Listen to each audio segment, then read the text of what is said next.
I really think that what we're seeing here are the early tremors of a pretty seismic event that could really lead to a wave of youth activism, voting, and even candidacies that reach far beyond the issue that instigated the Parkland response.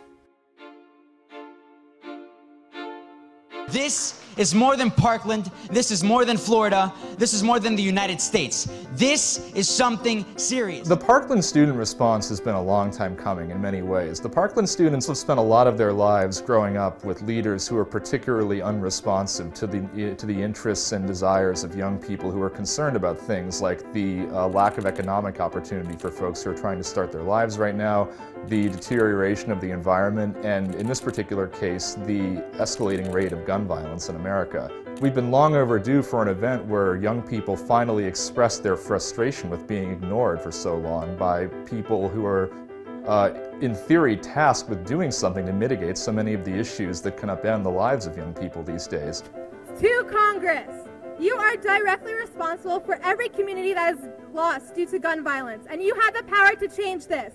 And if you don't, then we will change you.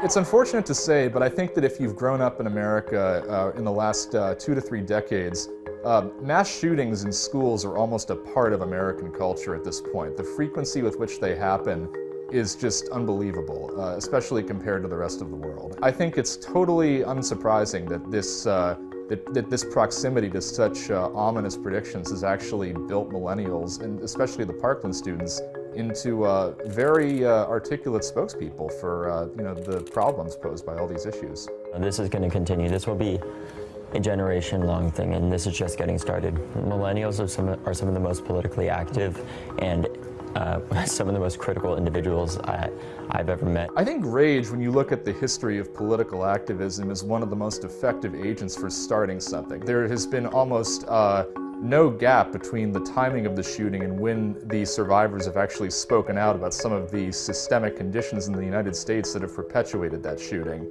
I think the interesting thing to watch with the Parkland school shooting response is going to be whether this thing blows up into something that reaches far beyond Parkland itself, and the upcoming school walkouts and marches are going to be the first glimmer of that.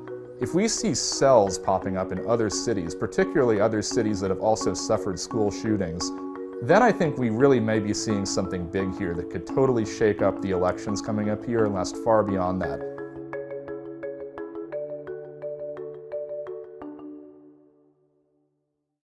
Hey NBC News viewers, thanks for checking out our YouTube channel. Subscribe by clicking on that button down here and click on any of the videos over here to watch the latest interviews, show highlights, and digital exclusives. Thanks for watching.